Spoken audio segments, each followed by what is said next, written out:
కరీంనగర్ పర్యటనలో జిల్లా కలెక్టర్ మీద మంత్రి పొంగులేటి శ్రీనివాస్ రెడ్డి నోరు పారేసుకోవడాన్ని ఎమ్మెల్సీ కవిత తీవ్రంగా ఖండించారు. మహిళా అధికారి అన్న సోయి కూడా లేకుండా what are you doing, common sense ఉండక్కర్లా అంటూ కలెక్టర్ పమేలా సత్పతిపై రుసరుసలాడారు మంత్రి పొంగులేటి. ఈ వ్యాఖ్యలపై కవిత ఘాటుగా స్పందించారు. కాంగ్రెస్ నాయకుల అహంకారానికి ఈ ఉదంతమే నిదర్శనమన్నారు. ఇలాంటి సిగ్గుమాలిన వైఖరి ఎంత మాత్రం ఆమోదయోగ్యం కాదన్నారు కవిత. ఇది కేవలం కలెక్టర్ను అవమానించడమే కాదు, మొత్తం అధికార యంత్రాంగాన్ని అవమానించినట్లని వ్యాఖ్యానించారు. మంత్రి పొంగులేటి కాంగ్రెస్ పార్టీ సదరు మహిళా కలెక్టర్కు తక్షణమే క్షమాపణలు చెప్పాలని కవిత డిమాండ్ చేశారు.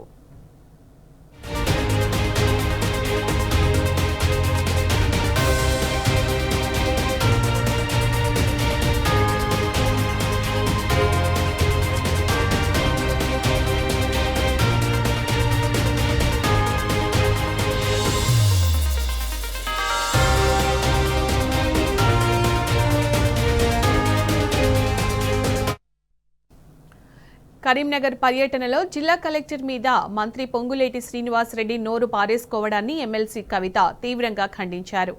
మహిళా అధికారి అన్న సోయి కూడా లేకుండా what are you doing, common sense ఉండక్కర్లా అంటూ కలెక్టర్ పమేలా సత్పతిపై రుసరుసలాడారు మంత్రి పొంగులేటి. ఈ వ్యాఖ్యలపై కవిత ఘాటుగా స్పందించారు. కాంగ్రెస్ నాయకుల అహంకారానికి ఈ ఉదంతమే నిదర్శనమన్నారు.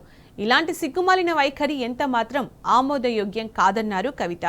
ఇది కేవలం కలెక్టర్ను అవమానించడమే కాదు, మొత్తం అధికార యంత్రాంగాన్ని అవమానించినట్లు వ్యాఖ్యానించారు. మంత్రి పొంగులేటి కాంగ్రెస్ పార్టీ సదరు మహిళా కలెక్టర్కు తక్షణమే క్షమాపణలు చెప్పాలని కవిత డిమాండ్ చేశారు.